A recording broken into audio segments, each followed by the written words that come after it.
Hey, this is the world-famous Vladi. I am on their animal radio right now, and I'm going to call you later on. Okay. Celebrating the connection with our pets. This is Animal Radio, featuring veterinarian Dr. Debbie White, groomer Joey Villani, news director Lori Brooks. And now, from the Red Barn Studios, here are your hosts, Hal Abrams and Judy Francis. And the world-famous Russian dog wizard answering his iPhone.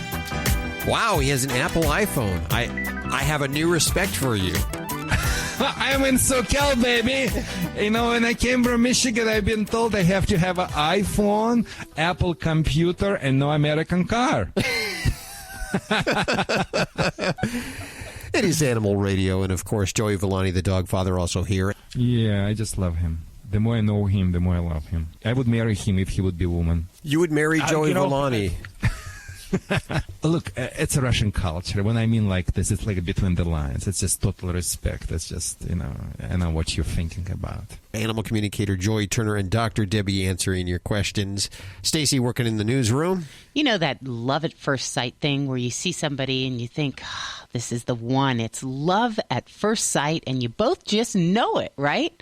Of course, I haven't experienced that yet, but there's this dog that fell in love with this cyclist and followed him almost forever. I'll tell you about it. You will be amazed at how far this dog went. It's coming up on Animal Radio News. I can't wait. And speaking of love and dogs, of course, Lucky Diamond, the dog of Wendy Diamond, getting married in what is going to be touted as the Guinness World Record most expensive wedding for pets. Apparently, I think he's going to be marrying a chimpanzee. Lucky's going to be marrying a chimpanzee. That's kind of the interspecies. I guess there's nothing wrong with that, interspecies. Why don't you get on there, and we'll have Animal Radio cover it. Tell her we all need invites so we can cover the wedding live. I already asked her about that, and we're talking. Yeah, and I think Joey will be able to groom that creature, but I will not be able to train. That's for sure. The chimpanzee, you can't train it. No. Oh, I'm sorry to hear that. You do so well with me. I figured you might. Also on the show today, Glenn Close will be joining us for the Season of Stars, and she's a big animal lover with a blog. Yeah, she is. Who doesn't have a blog these days? But she's blogging about dogs. Also today, the 10 top cities to be a pet. What are the best cities? You have to think about that. I already got kicked in the butt for saying once what it was. Yeah, you don't say any more cities. San Francisco? No. Stop it. Yes, you're going to get me in trouble with Stacy. Okay. She always gets upset. Joey, what are you going to be talking about today? I'm going to talk about what you need to do to make your dog's coat look beautiful, other than brushing, combing, and washing. It has to do with I'm not going to tell you now, but listen, okay? It's good. See, these are what we call forced listenership teases. They make you listen. All of that just around the corner. Let's hit the phones at 1-866-405-8405. And we are going to line 4 where we have, I believe it is Andy. Hey, Andy, welcome to the show. Oh, Rudy. Rudy, how are you doing? Welcome to the show. How y'all doing this afternoon? Splitting atoms. I hear you. Now, we just called to see what was going on. Hell, I'm at home on my time off, and me and my big Abby dog, I got a big full-blooded female German Shepherd we rescued. Wow. And I drive a 18-wheeler. We haul a lot of John Deere tractors and stuff like that all over the country. And she loves to ride in her truck. Okay. That's like German Shepherd like to ride in the truck. And what is your problem? Huh? No, I ain't got no problem. I just called to talk to you. I love animals and stuff and everything. A lot of truckers got dogs and stuff. You just called to talk to me. Okay, let's talk to you. Okay. See, so from one German Shepherd owner to another. That's where we're going with this. Mono, I think. Exactly. Because I have a German Shepherd too, and as a matter of fact, she's right now in our studio. Nick, lay down here and just looking in my eyes and asking me. Yeah, that German Shepherd is very smart. It's ultimate pet, but can be bad. Tell me about your German Shepherd. If somebody comes to your truck, she says what? Roar! Yes. Yeah, she'll bark, and she loves her. It's a big dog house on wheels, and she keeps the fort. But so you cannot put any hooker, anyone in your van, in your truck. Excuse me, whoever you're having, she just keeps you away from the ladies, from everyone. Yep. Yeah, she'll guard the truck now. But then when I got certain places, I'll stop and turn her loose. Like I got a big truck stop out in Grand Island, Nebraska. I stop there and I park out there by the field and let her run the rabbits and chase deer and stuff. And the guy come by in a reefer truck and had some bones he was getting rid of. He had to be like cow bones. I said, man, that dog ain't going to eat them. So he gave me one. And I gave it to Abby, and she went out there and laid down the truck and ate it because I wouldn't let her have all that mess in the truck. So she went out there and buried it. So we left Nebraska and then went out to Montana, up to Washington, down to Oregon, back to California, and come back about 3 weeks later, and I parked right down the same spot so she can run around in the field back there. And she went and got that bone and dug it back up and came back and laid in front of the truck and ate her bone. Wow, you mean she laid a bone somewhere in one state, you took off and you came back and she found that same bone? That's right. Wow. Oh, my gosh. That's the only German Shepherd could do. Look, Randy, tell me, please, one wish. We are like right now wish solvers. So tell me one wish if you would like to improve or you would like your dog, I don't know what you can wish, like bring vodka from refrigerator. What would you wish your dog to teach? Maybe I could help you out. Well, I don't. That's a good question. I don't know. Hell, she's spoiled rotten. I mean, she's got everything. She lays on the couch and watches Bugs Bunny cartoons. So you sleep with her instead of girlfriend, yeah? Yeah. But bring me a nice Russian girlfriend. You're not going to handle that one. Trust me on that. You know, she will kick you out of your bed and the next day and tell you she's the boss in your house. You know. That's about the way the right goes with the women, right? Yeah, that's, you know, you guys believe they're submissive, but they are, I mean, my wife is the neck, and I'm the head, but when neck turns, head goes. Your wife's Russian, right? She's Ukrainian. Ukrainian, okay. Yeah. I'm single. It's just me and Abby. Okay. Maybe I'll meet you one day. Hey, Dad, good luck. No, you don't know how lucky you are now. Just you and the dog. That's perfect. Hey, I listen to you on the satellite radio in the 18-wheeler. And we go all over the country and everything, and I'm gone for, 3-4 weeks or something, depending on how the load's running. But we've been busy here lately, and I love your show, man. I just love animals. And I'm going to tell you this right here, too, and I want you to pass this along to people. Okay. Look, it's okay to have a pet, a dog, a cat, whatever you want, that's fine. But if you're not going to take care of the animal or you don't have time or whatever, just don't even get the animal in the first place. Good words. It's like a kids. It's like a kids. Some people should never have a kids, and some people should never have a dogs. But unfortunately, the few who should never have a kids and should never have a dogs, they have both. Thank you for calling us. This is the Animal Radio. 1-866-405-8405 to connect with the Dream Team right now. This healthy serving of Animal Radio is brought to you by the grain-free Red Barn Naturals, canned food for dogs and cats, always made in the USA with natural, functional ingredients to support your pet's optimal health. You can learn more at redbarninc.com, and thank you so much, Red Barn, for underwriting Animal Radio. Check out Animal Radio highlights, all the good stuff without the blah, blah, blah. Browse on over to animalradio.pet. Dogs or cats, horse or emu, animals are people too. A herd of wild boars helped capture a suspected car thief. Police say the 18-year-old abandoned the stolen SUV he was driving after failing to shake off a chasing police car by driving into a field. Police nabbed his passenger right away, but they say the driver initially got away by running into the woods. Searching officers then heard someone screaming for help. It was the fugitive who had run into a herd of angry wild boars protecting their young. Police freed the relieved suspect from the boars and took him into custody. I'm Britt Savage for Animal Radio.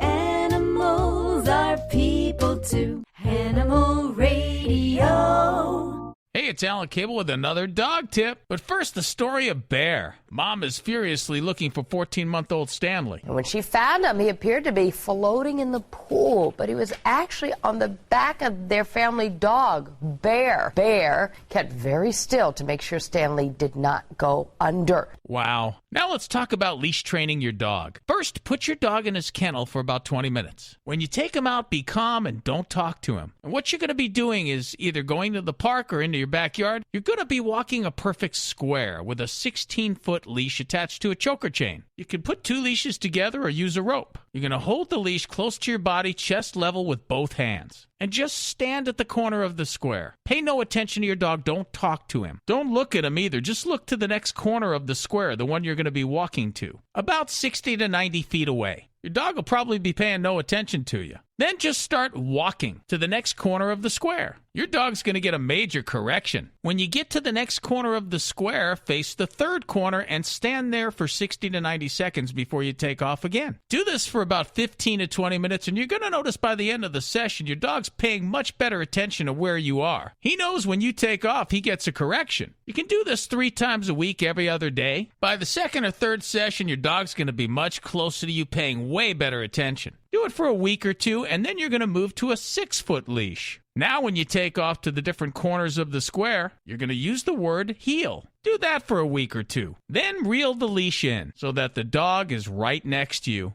Use the word heel, start walking, and then do a 360 and move quickly the other way just to keep your dog on his toes. Then after that, you'll want to use other dogs for distractions, walking towards them, turning the opposite way, saying heel, and taking off quickly. If your dog's not paying attention, he's going to get that correction again. After you're done, put your dog back in his kennel for 15 to 20 minutes so it sinks in. And before you start, wait till your dog's at least 6 months old. You're listening to Animal Radio. Find us at animalradio.com. Log on, learn more. People say less is more. At Red Barn, we think less is better. It's what you won't find that sets our natural premium pet food apart. No byproducts, no corn or soy, no fillers. Just the natural ingredients your pets need to live the healthy life they deserve. Look at the label. We want you to. Red Barn Naturals Pet Food. Simply the best. Find it in your local pet specialty store. Try our chicken rolled food as a meal or shredded as a topper. Live at the Red Barn Studios, you're listening to Animal Radio. Here's Hal and Judy. And we head to, which one? Going to 4? We have DC. Or is this DC or is this someone calling from DC? No, this is DC. How you doing today? Good. How you doing? What's up? Well, thanks for taking my call. I tell you what I got. I got 2 chihuahuas, and the female just had puppies 3 days ago, and the male, he's the one taking it so hard. As a matter of fact, I was thinking about maybe I should take him to the vet to get him something for depression, and I'm afraid that maybe he's so angry about my female dog won't pay him no attention, and I'm afraid he might just, try to hurt the puppies. I really don't know what he's gonna do because he's just acting out his head right now. Mm-hmm. And let me get to the female. She first she will eat the puppies for no reason at all, not even to drink water, not even to eat, unless you gave something like a hot dog or something was her favorite. But I finally did take the food to her this morning, and she ate it. So that's kind of my problem. Okay. Well, it sounds like you've got a very attentive mom, and she is very concerned about the well-being of the babies to her own detriment. And we do see this in female dogs, some that have such a strong mothering instinct that they don't want to eat, they don't want to leave the baby. So you actually, in many cases, sometimes we have to forcibly take mom away, give her a little private time, let her do her potty business, give her a quiet room where she can eat. And that can help for some of the females. Now, if her being away from the babies is more distressing, then I'd like like what you did, where you brought the food to her so that she can accomplish both things. And Dad's problems going on right now can be several different motivations. So one is that he may I don't say resent. Dogs don't resent the lack of attention that he's getting, but he may be very focused and interested in what's going on. So you kind of have to gauge the level of interaction that you permit the male, depending on how everything's going along. Some female dogs do not want any other creature around their babies. And she might hurt him, or the male might hurt the babies. Now, if these guys, have they been through a litter before, or is this their first time together? First time. Okay. So you kind of have to read the situation a little bit to see what Dad is doing. But I would basically have him on a leash and have someone monitoring him while you're watching her, and see what the interaction is. If she's upset, her hackles are going up, or she is guarding those babies, I would not even risk that. In some males, it's best for them to just stay away. Okay. If he wants to be an involved parent, that's great. But that's the best thing for him, because she's ready to fight him if he try to come around her. Yeah, then let's keep these babies away. And there's no reason we want to increase her level of stress in any way. But and with some moms, they can be even hostile to the humans in the household when they are protecting their young. So that too is a thing to be cautious with. I still like to handle the babies, and I still like to get them exposed to human contact very young. But you got to do that cautiously so you don't injure yourself or distress the mom. I got one more question. When can I touch the puppies? When can you touch the puppies? Actually, you can touch them at any point. So it's not like some of those wildlife where if you touch them, the mom's going to reject them because you got your scent on them. So that won't happen. But just use caution and watch her body language so that you're not going to put yourself in a point where you're going to get injured. The best way to kind of manage that is, what I like to do is to just kind of put a little light slip leash on the mom. And then that way you have control of her, and you can just kind of gently, while you're talking to her, just kind of gently kind of take her to the side a little bit, and then you can handle the babies. And then what you do is, after you handle them, you give them right back to her, and you return them to her area. And then she'll see that you're not a physical threat to the babies, and that makes her more at ease for future handling. So you're kind of training her at the same time. All right, I really appreciate it, your help, Dr. Debbie. And thanks for answering all my questions. So one more question. So the male dog, he don't need nothing for depression, huh? Not likely, no. And some male dogs, whether it's their hormones and the females are in heat, or they've got something like this going on, they just may not be the most interested in food. If it takes getting him out of the situation a little bit, take him over to your family member's house, something like that, he might do a little bit better just to be away from some of the commotion. All right, I appreciate it so much, and you have a good day, and thanks, your staff. Thank you very much. Well, good luck with those babies there. Take care, DC. Okay, bye. Boy, Vlade had nothing to say there about that. What? Yeah. No, I had nothing. Let's see. Just around the corner, Stacy, as well as Glenn Close joining us. Stacy? I think everybody at one time or another has had a neighbor that you couldn't deal with the person. They just drove you crazy. I know I'm the person that drives everybody crazy. But there's a guy in New York. Something was a little fishy in his apartment. Uh-oh. His neighbors weren't too happy about it. I'll tell you coming up on Animal Radio News. I can't wait for that. You have a neighbor that you love, neighbor Kathy. You're always talking about your neighbor Kathy. Yes, I do. Does she complain about Mika, or why is it you have such trouble with your neighbor? It's not me. It's all my clients have some type of the neighbors who are out of control. And, some of them just go overboard, some don't. But for some reason, the name Kathy affects personality. I don't want to say every Kathy is a bad person, but for some reason, everyone is complaining about Kathy. Send your letters to Vlade, and these are not necessarily the views of Animal Radio. 1-866-405-8405. And this portion of Animal Radio was underwritten by Kensington Books. When homicide hits her suburban Connecticut hometown, Melanie Travis and her pedigree poodles are back on the case in Bite Club. Cozy up with your furry friend and see if you can figure out who the real killer is. Bite Club by Lorian Berenson is available everywhere books are sold, and you can learn more at KensingtonCozies.com. Thanks, Kensington, for underwriting Animal Radio. Hey, folks, this is Jackson Galaxy. You're listening to Animal Radio. Please do everyone a favor, spay or neuter your animals today. People say less is more. At Red Barn, we think less is better. It's what you won't find that sets our natural premium pet food apart. No byproducts, no corn or soy, no fillers. Just the natural ingredients your pets need to live the healthy life they deserve. Look at the label. We want you to. Red Barn Naturals Pet Food. Simply the best. Find it in your local pet specialty store. Try our grain-free rolled food. It's protein-packed with less risk of food sensitivity. This is an Animal Radio News Update. I'm Stacy Cohen for Animal Radio. Well, there's nothing worse than a drunk cow. Police in Boxford, Massachusetts are saying a half a dozen cows helped themselves to a few beers at a backyard party. The bovine carousers reportedly crashed a gathering in the town, then they knocked over some beer-filled cups and they started licking up all the spilled brew. A local officer said the cows were also picking through the empties in the recycling bin. Of course they were, hoping to get that last drop. The owner of the bovines finally arrived and herded the animals back to their field, where I bet they slept very soundly that night. Couldn't even hear a moo out of them. A Canadian man survived a bear attack this past weekend, and he says he definitely plans to close the outhouse door next time. Gord Chervell, what's with guys keeping the door open anyway? He told CBC News he was camping and fishing with a friend in rural Manitoba when the attack happened.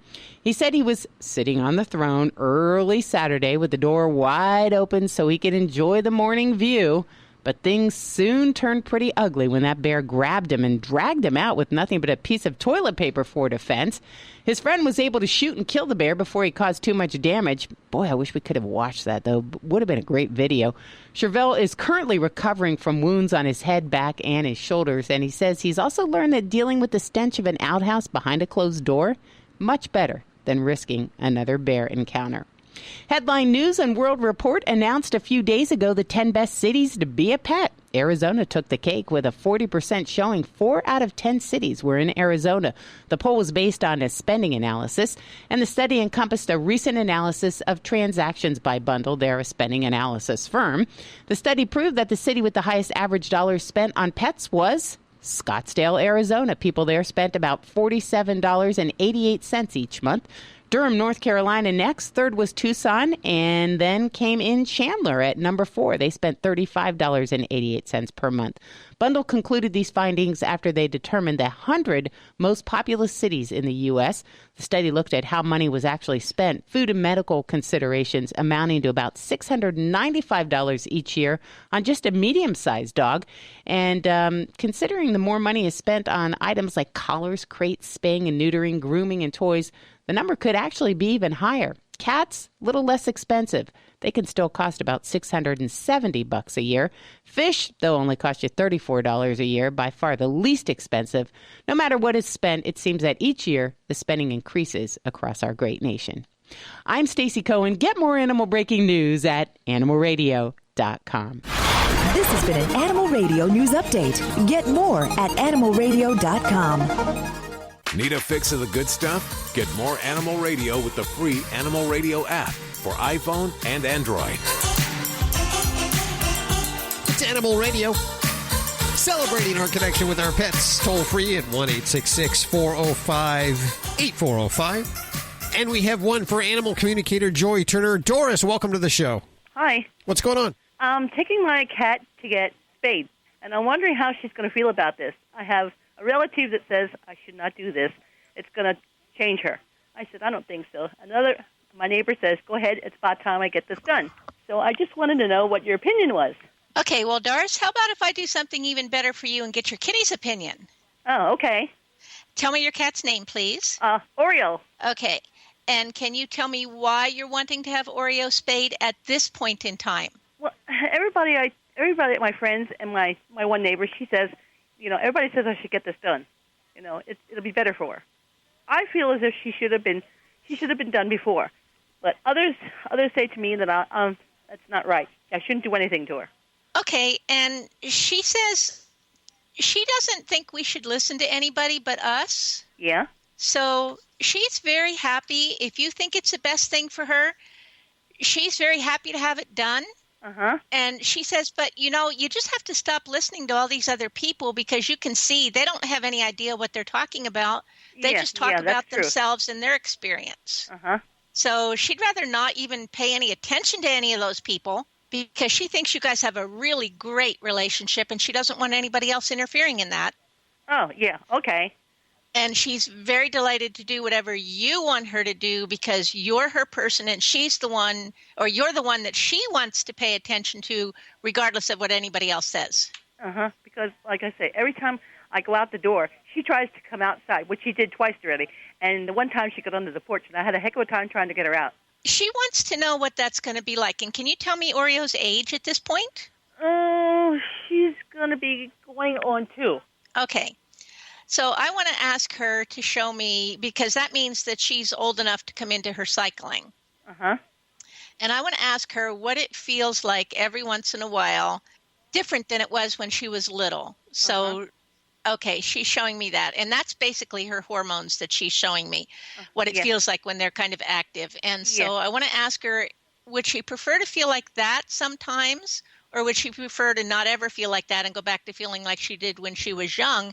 And she admits that she gets kind of a little crazy inside feeling when those hormones are happening. Yeah. And she wants to know if you would agree. Yeah, I do agree with her. So she says if it's going to actually stop that, then she's all for it. Because that's not a comfortable feeling to her. She feels like she loses her mind and it's just like, ah! So she's totally happy to do that. If that's going to make you happy and it's going to make her feel less up and down and crazy and frantic is the way she says she feels a lot of the times with that. So if that's going to make that stop, then she's all for it.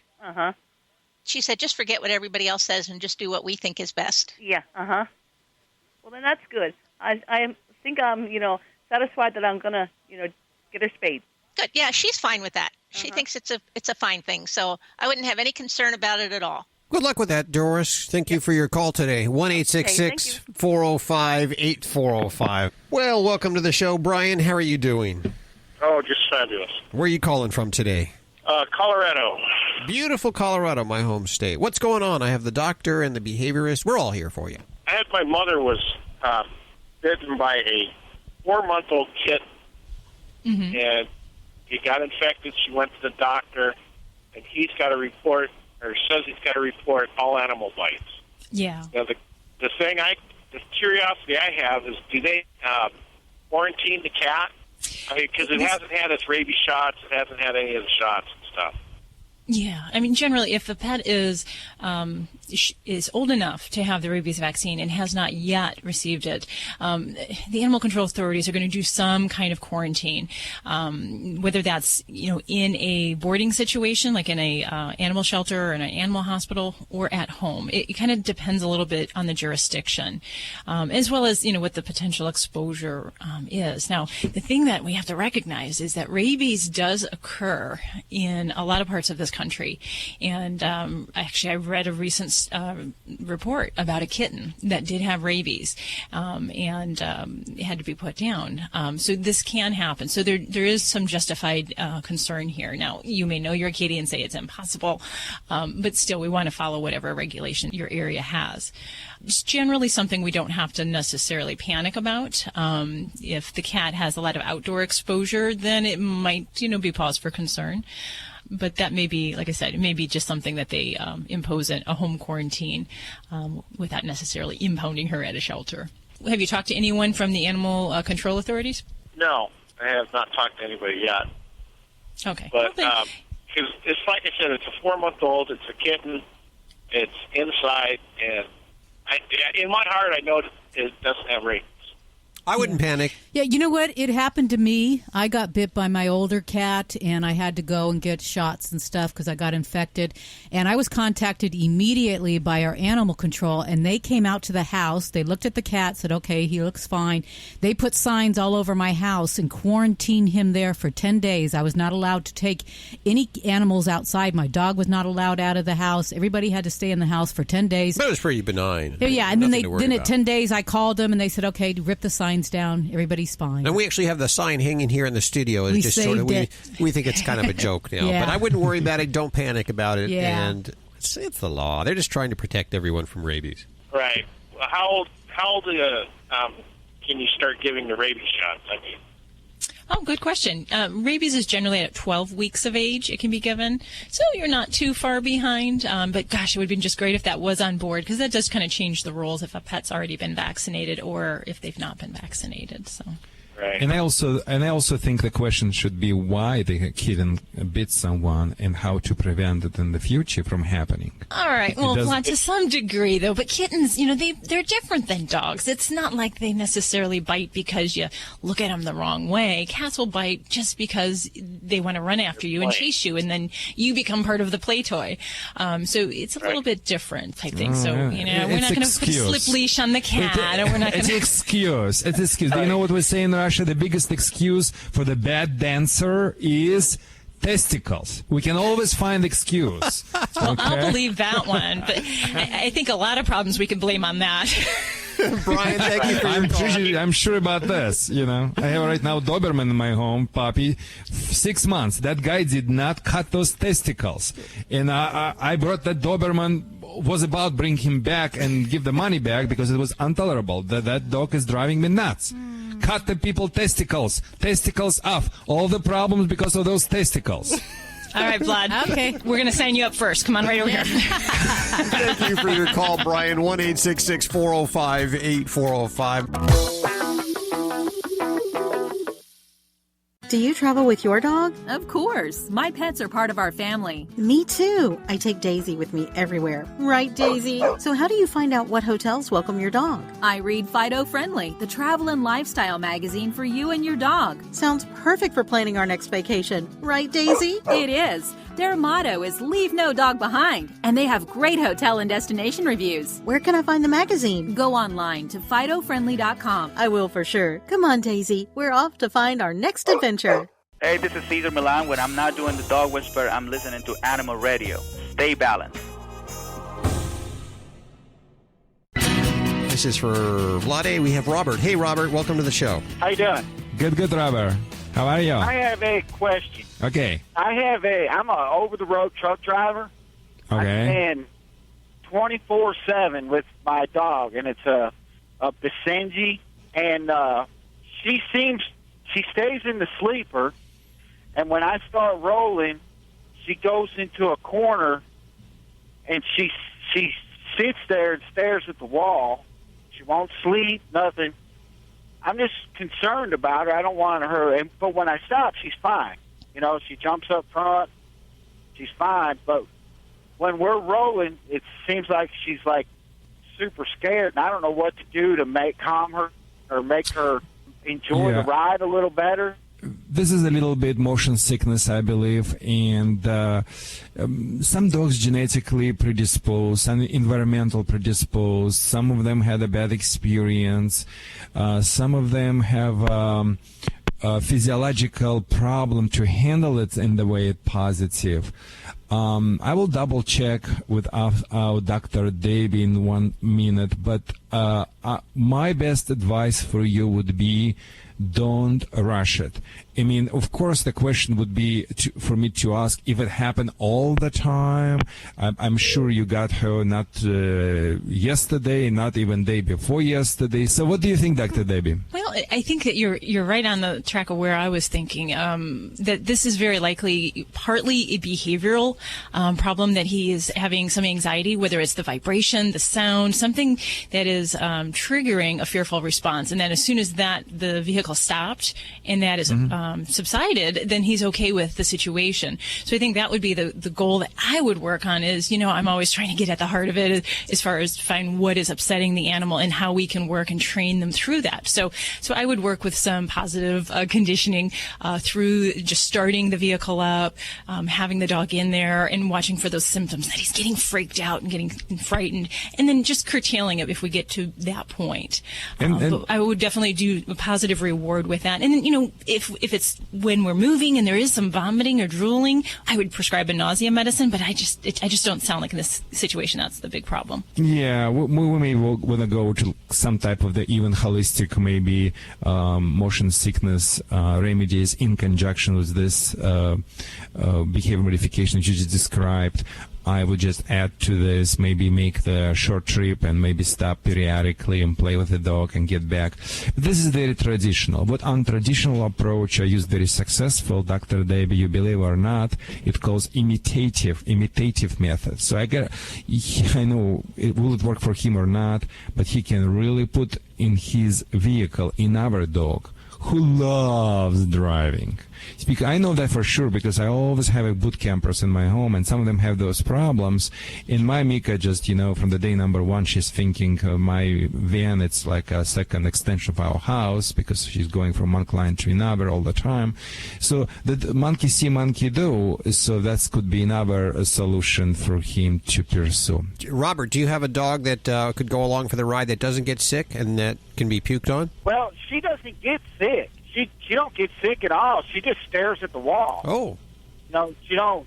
She's motion sickness isn't an issue with her. It seems like she's real anxious. She'll just sit back there, turn her back to me, and stare at the back of the truck, my sleeper.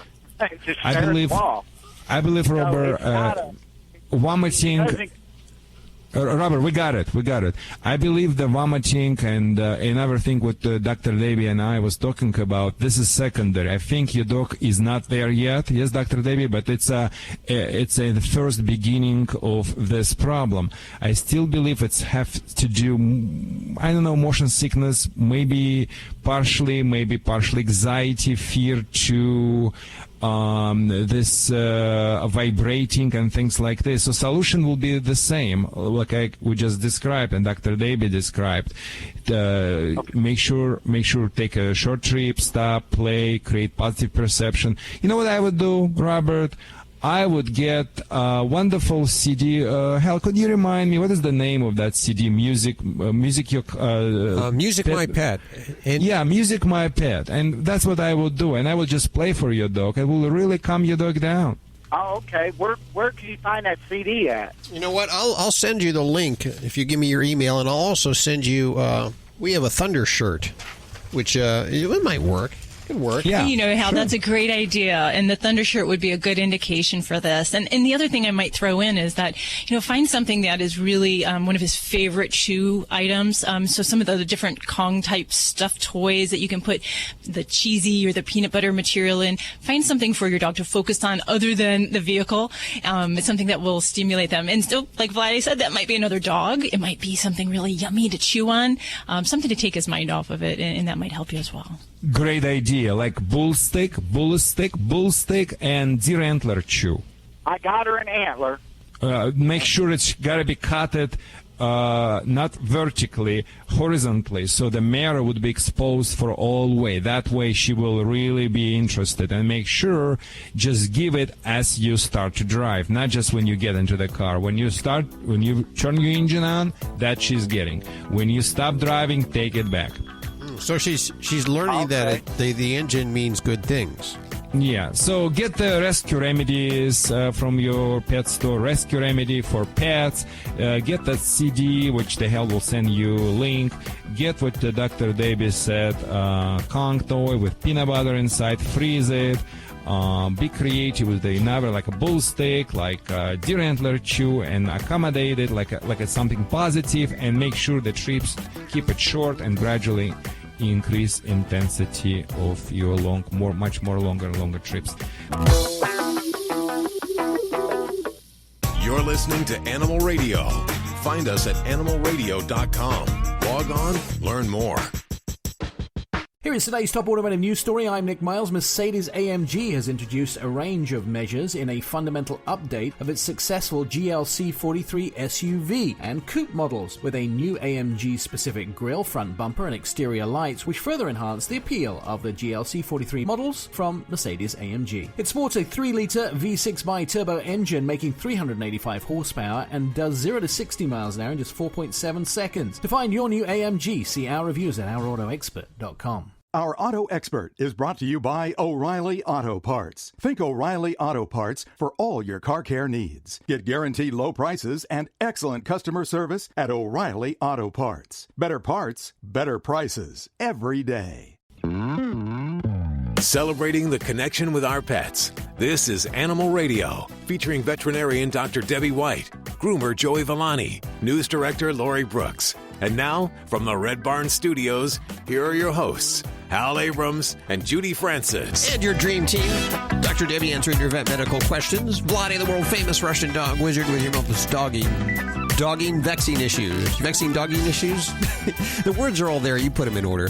Dog father Joey Villani, animal communicator Joey Turner, and in just a few minutes, Glenn Close, actress Glenn Close, Oscar-winning Glenn Close, will be joining us talking about her dogs, as well as her dog blog that she has. Also, on the way, we're going to find out a little more about Wendy Diamond and her dog Lucky, planning to give her the most expensive wedding. Guinness World Record most expensive wedding for pets is what she's going for. Of course, Lucky is already the most photographed with celebrity dog and is suffering from cancer, and she wants to get the dog married before he passes. And I believe that they're trying to marry him off to a chimpanzee. Go figure. Yeah. No, hold on. But back to chimpanzee, I just have a question to the Dr. Debbie, our renowned veterinarian. I mean, just a very modest question. Will they be able to make it? No, I'm just curious. Of course not. Oh, you would go for that angle, and I'm sure she's actually had her baby neutered already, so no, they won't be doing that. Yeah. Okay. Just want to make sure. Okay. Yeah, Stacy. Headline News and World Report announced a few days ago the 10 best cities to be a pet. And you know what? Out of these 10 best cities, 4 were in the exact same state. I'll tell you what state tops it to be a pet coming up on Animal Radio News. I'm thinking it's Vladi's favorite state, but we'll find out in just a few minutes right here on Animal Radio. Let's take some calls at 1-866-405-8405. Which line? 5? Hi, how are you? Good. What's up? I got a couple questions for you about a duck. That must be for me then. Yes, it's for the doctor. Okay, what can I do? My daughter was horse riding with some friends one day that she does often, and they had a litter of ducks on the farm, and one of them, for lack of a better way to explain it, its legs are backwards. Okay.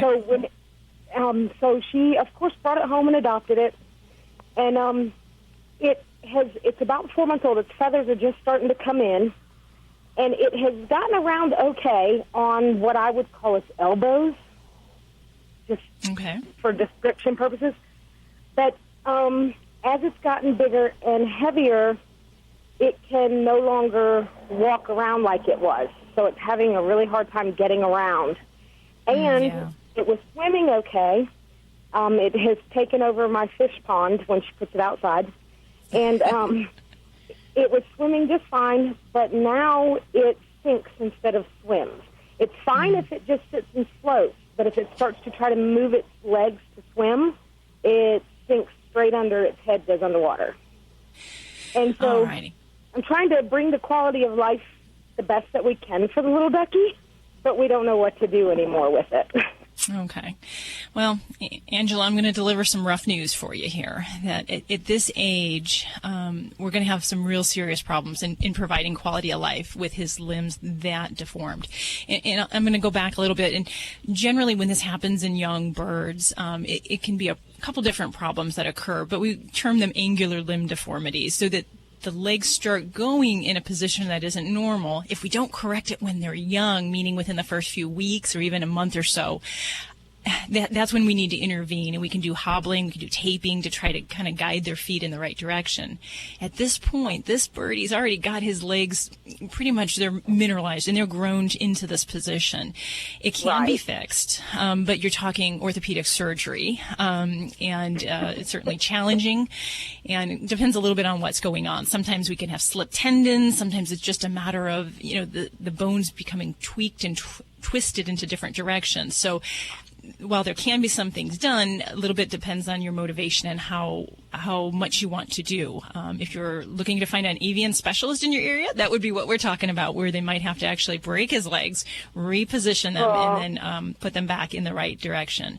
But the way he is right now, he's going to have ongoing problems with wearing his limbs in the wrong areas, causing sores, getting infected. And if he can't swim, that would be a great thing if he could swim and we could just let him stay, in a pond situation. But if he's not able to stay afloat now, that's going to be a danger for him. And most of these birdies, unfortunately, do have to be put down because they do get to have so much difficulty getting around and just leading a normal life. Dr. Debbie, why we need to put her down? My Mika, German Shepherd, is just listening to you and just want to ask you, why don't we just eat her? I don't. Okay, all right, Vlad. There's the difference here between a pet duck and those that which you might put on your plate. So we would I don't never get cross it. I'm that from line. Russia. We don't do that. We're eating them. I understand, but once you put the effort in, and this becomes a pet that you care for, that's a hard line to cross, Vlad. So stay away and keep Miko away. But I think as far as you've done a lot to help this little bird along the way, but there comes to be a point where this type of problem, we just can't continue. And that'll be a time when, you need to work with your veterinarian locally to determine if you're to that point. But most of these babies, we have to make that decision for them. Okay. That's very hard because my daughter was in a really serious accident in January, and she has some problems. Her leg is all made of steel now, and that's why she felt for the way she felt. She was in a coma for about 4 days, and we didn't think she was going to survive, and she did. And she has some kind of affinity with this duck, I guess, because her legs are kind of messed up now, and so I don't want to tell her this, but I guess I have to. It's part of growing up, I guess.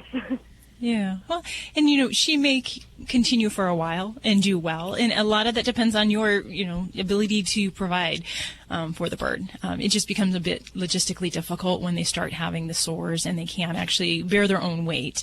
And that's where, I think there's definitely a huge difference between what people can cope with and what an animal can. And we can't necessarily put her in a body harness or fit her with some of these assisted devices, without getting a lot more involved there. So, I'm so sorry that, that adds an extra level of difficulty to you. But you have provided this little bird with a wonderful, loving home for a short period of time. And I always like to look for the positive here.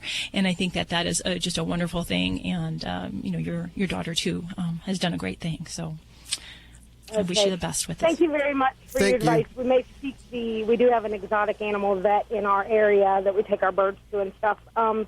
We may seek their advice into how long to let it go and that sort of thing before we make a decision. We wish you the best of luck with that. All our prayers and all of our love to both the ducks and your daughter there. Thank you very much. We are going to replace Vladdy the Russian dog wizard with Affleck the Russian duck wizard coming up. So that's a good change. Really? Mika, look at me and say, are you crazy people? Why you need to treat her? Just eat it. Check out Animal Radio highlights. All the good stuff without the blah, blah, blah. Browse on over to animalradio.pet. Dogs or cats, horse or emu, animals are people too. Police in Springville, Utah say a teenage driver lost control of her car while scrambling to capture her pet gerbil. While the 17-year-old was trying to catch her gerbil who had gotten out of his cage, she veered off the road, hitting a stranded truck hooked up to another truck with jumper cables. The impact pushed the two trucks together, pinning a woman in between. She suffered a broken leg, and a male co-worker helping the woman with her truck also suffered a broken leg. Neither the teenager or the gerbil were hurt, and no charges have been brought against her at this time, but I'm sure she's learned a valuable lesson. I'm Britt Savage for Animal Radio. Animals are people too. Animal Radio. Hi, it's Alan Cable with another dog tip. Last week I promised to tell you what dogs need the most, and that it wasn't love. The first is something we call socialization. So from the time he's a little puppy, make sure to bring him around as many people and as many different dogs as you possibly can, and put him in as many different situations as you can. Take him on walks, take him to the dog park so that he comes in contact with many different people, kids, and other dogs. This will help you raise a calm, secure, confident dog. Number 2 on the list, my neighbor Jason's dog sitting. He'll help illustrate. Jason, are you scared of that dog? Do you have any proof of that, Ruler? It's okay, buddy. Just tell me what he's doing. He growled really sharply and like he jumped. Well, that leads into the second most important thing dogs need. They need a strong, confident leader. They need structure because they're pack animals. And dogs instinctively know that the only way they're going to survive is in a pack. And they want to know their place in the pack. So every now and then, your dog's going to challenge you like this one's challenging Jason. And that's because the pack hierarchy never stays the same. So once in a while, your dog's going to try to redefine it, find his place in the pack again. This dog's pack is left, and because of that, the dog is testing Jason. And it's up to him to be strong, confident, and assertive, letting the dog know he's in charge. In your house, the humans have to be in charge, and the rules have to be the same for everybody. That means if your dog's not allowed on furniture, nobody in your pack can let the dog on furniture. It confuses them, makes them anxious. All the rules have to be the same, and all the humans have to be in charge. He jumped to the kids on my head. He's decided he's in charge, Jason. He's the pack leader. To change this, never let your dog walk in the house first. Don't let him pull you on a leash. He should always be walking at your side, maybe a little bit behind you. Be in charge of his food and ask him to sit before you put it on the floor. And don't let him have at it until you say it's okay and give him a signal. I'm not that way with dogs.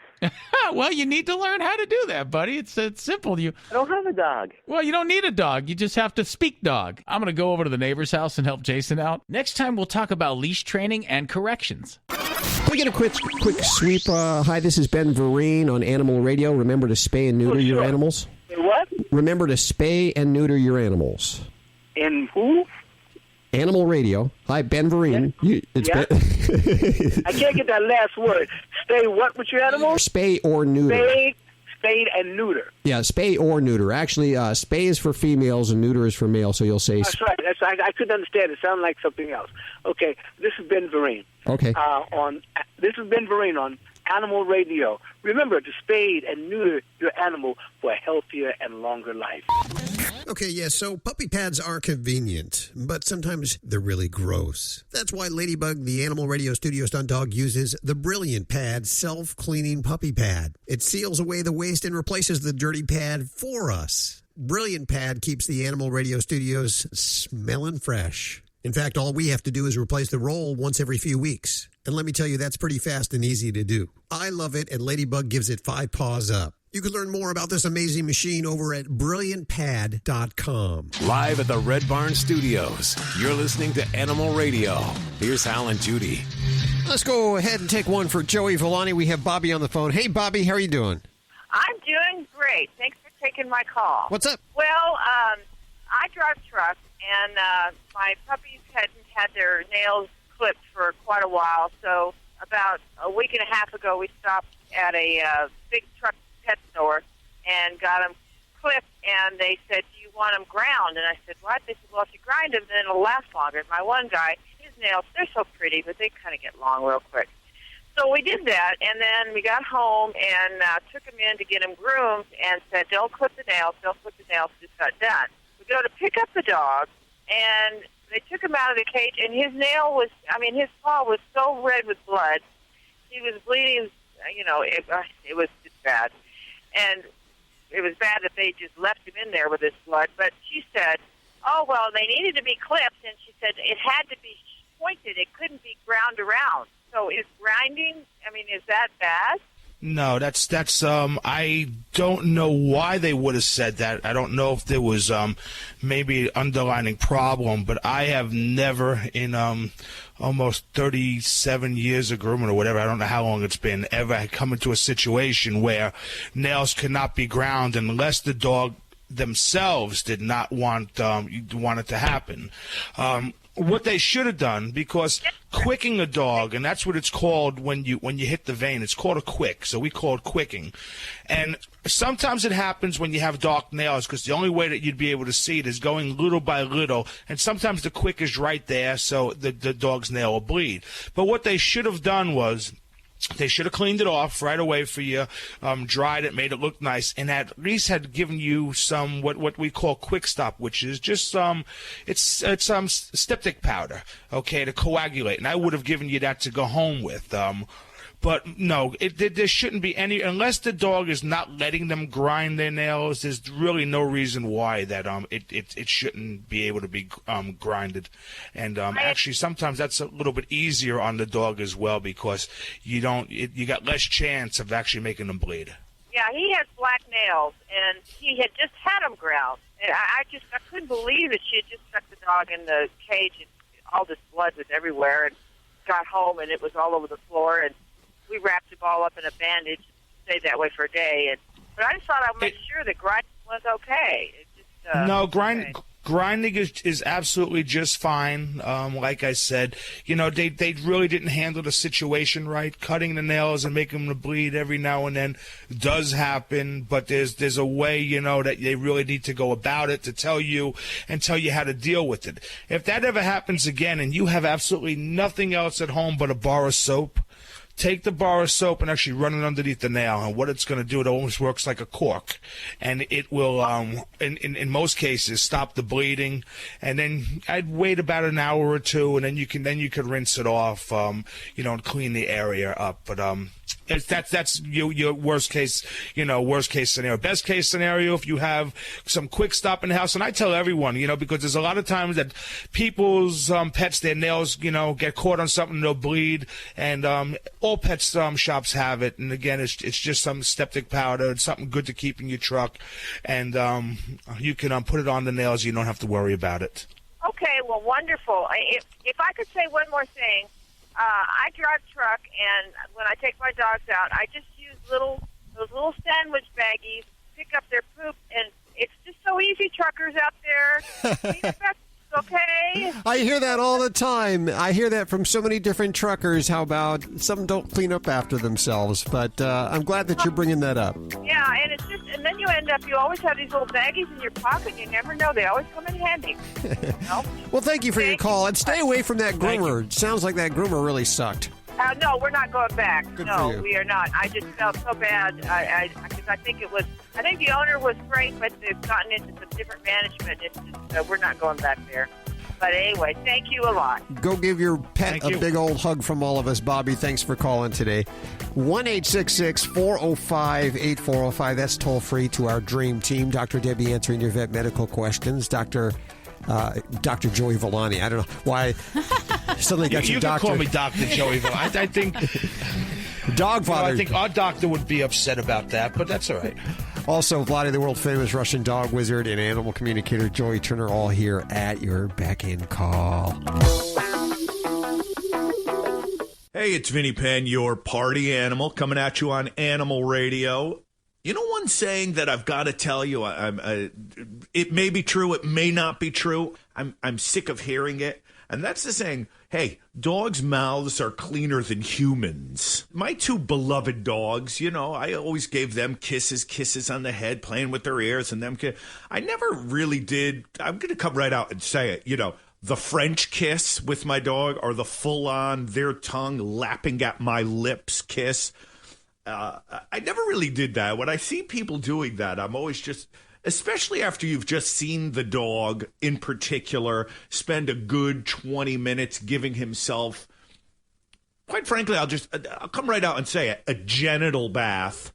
And the person says, oh, come on, the dogs' mouths are cleaner than humans. I'm finding it hard to believe. Is there doggy scope?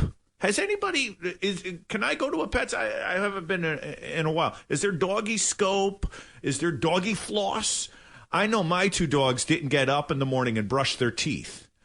So how is it possible that this dog who just ate a lizard, lapped at his own crotch region, maybe even ate his own feces or licked another dog's butt, his mouth is really cleaner than your own, you're saying. If that's the case, then might I suggest you just have all of your teeth and your gums removed. Just stitch your mouth up, because if your dog's mouth is cleaner than yours, then yours should never be allowed to be open again. Urban myth? Dog's mouth cleaner than a human's? Gotta be. Vinnie Penn, Party Animal, on Animal Radio. You'll roll over with joy for Bite Club, the new Melanie Travis canine mystery by award-winning author Lorian Berenson, amateur sleuth and proud parent of prize-winning poodles. Melanie Travis has a new book club catering to fans of crime fiction. That means when homicide hits her suburban town, this time she has a whole pack of mystery-solving pals to help her collar the killer. Dog lovers won't want to miss this lighthearted, playful caper. Bite Club is on sale now everywhere books are sold. Learn more at KensingtonCozies.com. This is an Animal Radio News Update.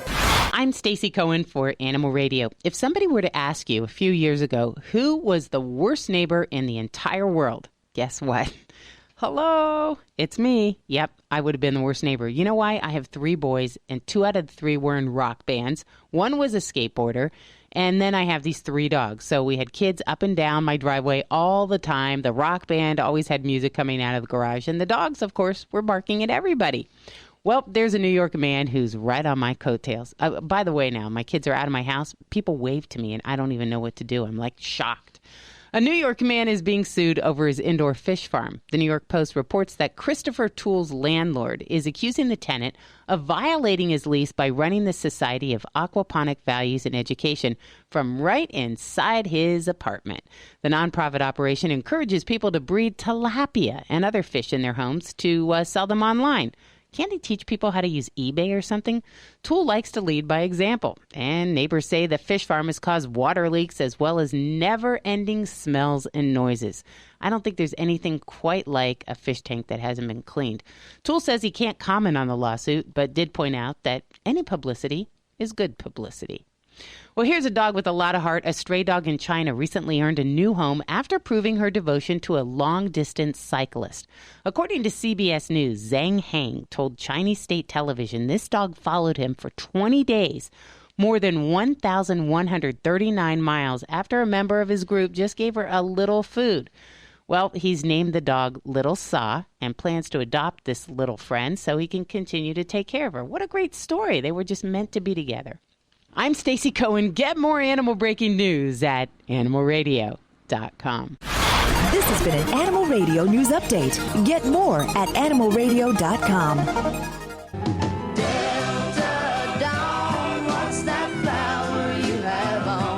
Hi, this is Tanya Tucker on Animal Radio. Love those pets. The following program is a repeat of an earlier broadcast. This is Animal Radio, baby. Everybody is a pet lover, even Glenn Close. And she is on Line 2. Well, hi, Glenn. Hi. How are you doing? I'm doing really well, thank you. Did we catch you at work? No, I'm back from work. I worked earlier today. You've got a grueling schedule, I understand, working on damages, right? Yeah, it's fun though. Well, I welcome you to Animal Radio, and there's one thing I want to clear up first for all the listeners.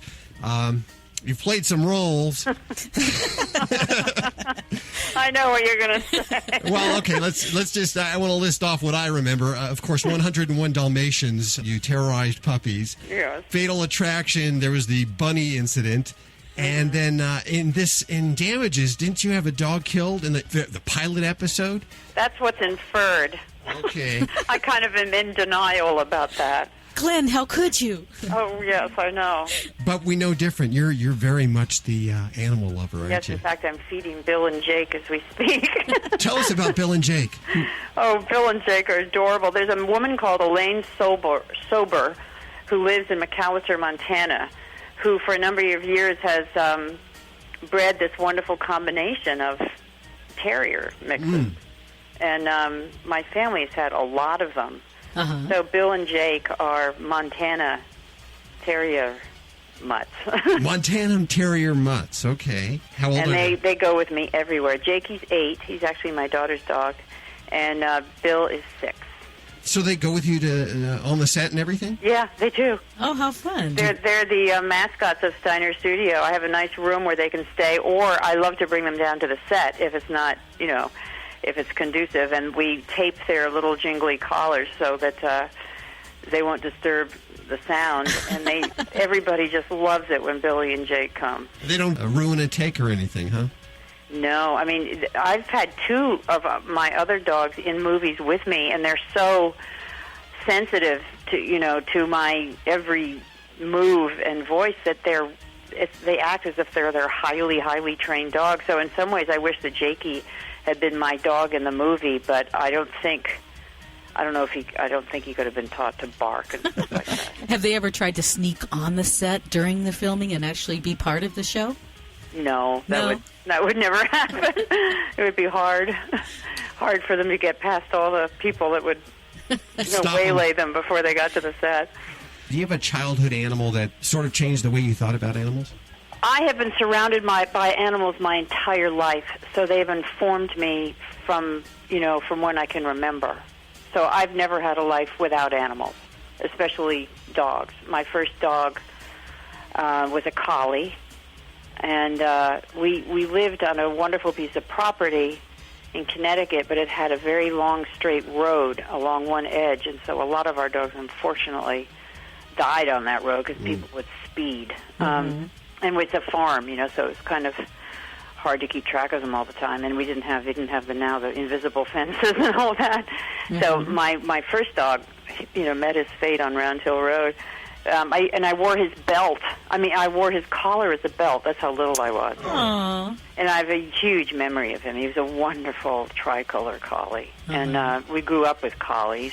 And then my dad was in medical school, and he would rescue dogs from the lab that they'd found on the New York streets. And so we had not only collies, but a great motley assortment of New York street dogs.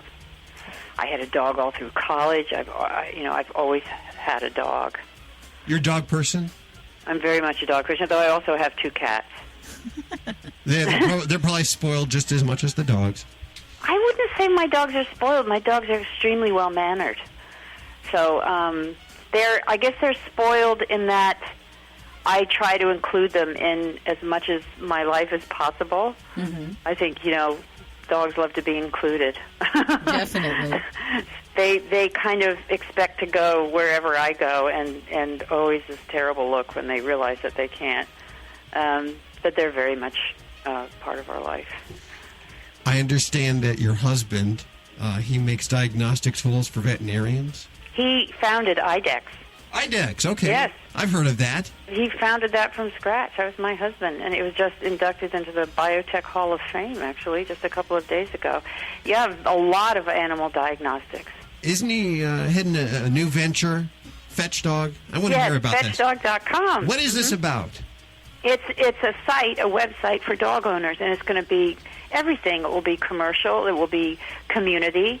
It will be a lot of wonderful content, a lot of articles and research you can access. I have a tiny, tiny part of it, and I have this little, I guess it's a blog called Lively Licks, Profiles of Dogs and Their People. And I'm profiling friends and also interesting people who happen to be dog owners.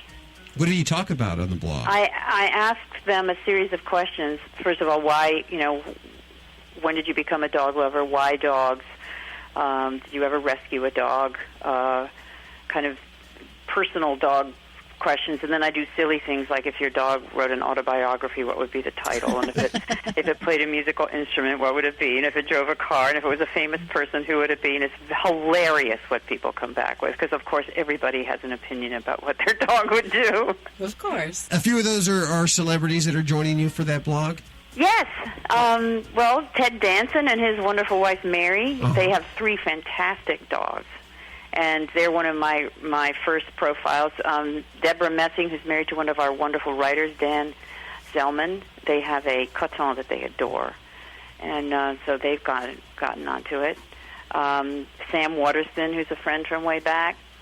People will, of course, know from Law and Order. So I guess I'm just starting with my friends who happen to have dogs. And everybody loves to talk about their animals. Huh? They do, but also one of my early profiles is a guy called Steve Lanos, who's with the New York Bomb Squad, and he has a 2-year-old lab called Duke, who's a explosive sniffing dog, and it's kind of a great story because I've asked everybody to identify a charity and then 10 items from our catalog. So if anybody through their profile buys an item, a percentage of that will go to the charity of their choice. And my choice is called Puppy Behind Bars. Puppies Behind Bars. I've never heard of that. What organization is that? It's a fantastic organization that uses model prisoners to socialize puppies that they then feed into dogs for seeing eye work, assistance, or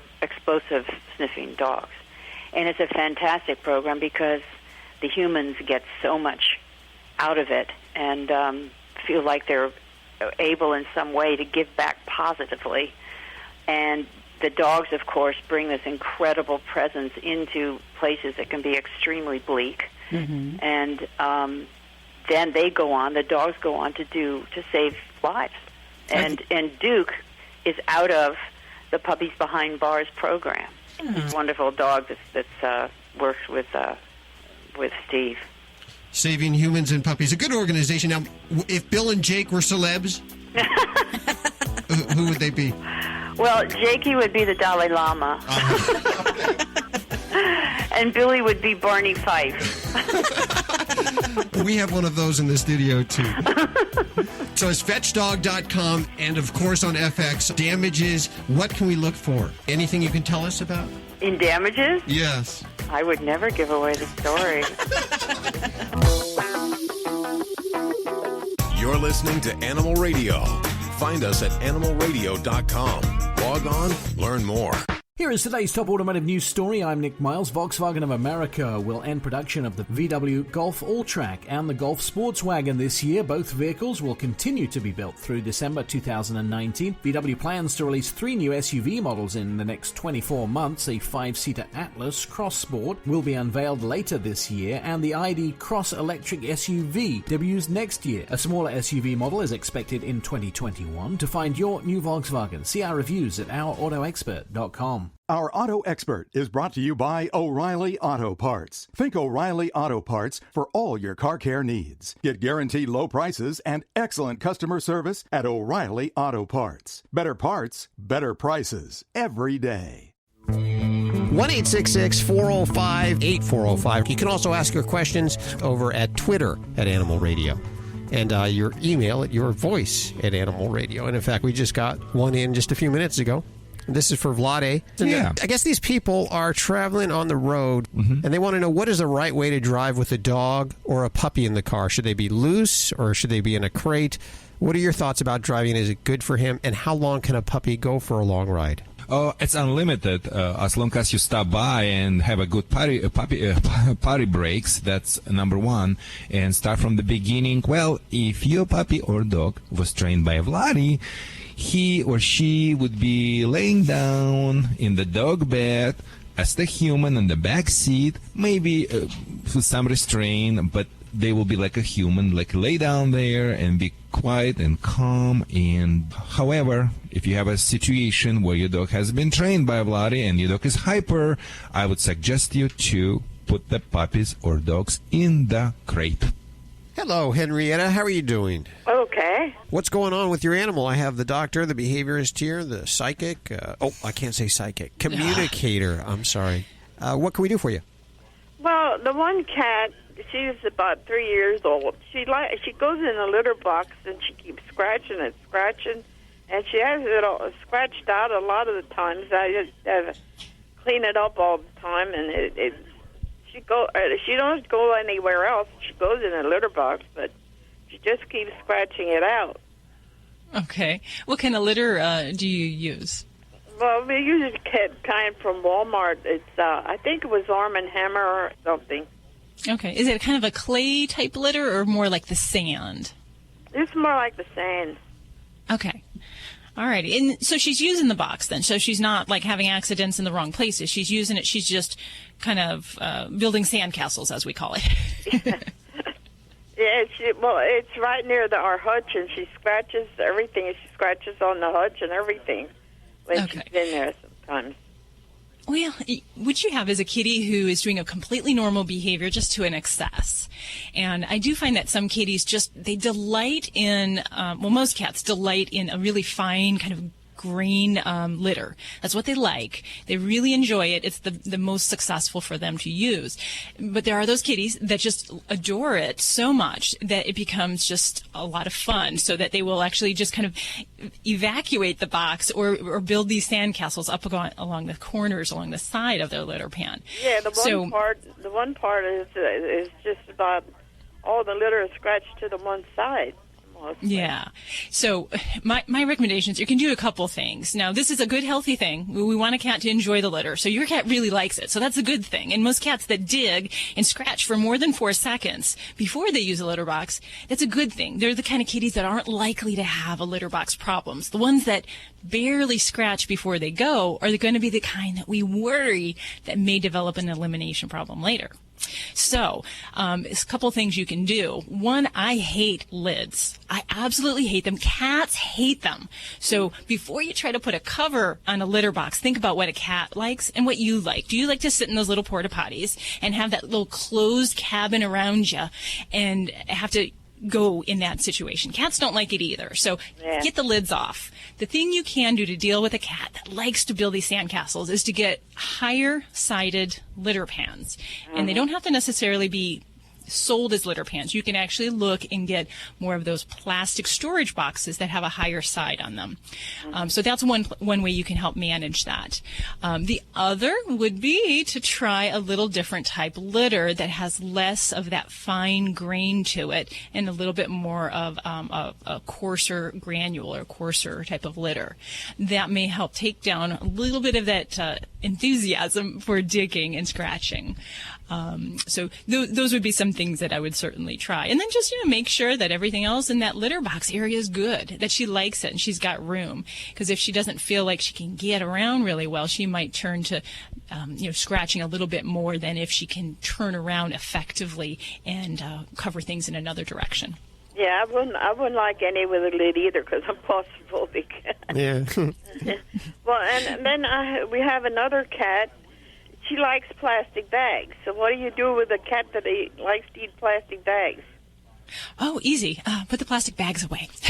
Yeah, there you go. Well, we do. But. Yeah, there's it is a special attraction that some cats have to lick them, to chew them. So there's not anything that I'm going to say you're going to put on them. So before Vlade says you're going to put Tabasco on it and keep them away from that, it just doesn't work. So for cats, they enjoy it. They like it. So the best thing I suggest is to keep those out of their access. She likes to play in boxes too. She sits in a box and plays around in it. Yep. So You have a took cat. Picture of her in it. So Oh, sure. In some substitutions, a lot of places use the paper bags now for grocery stores. So not only is it eco-friendly, but a lot of kitties will like to play in those. It gives them that sense of hiding.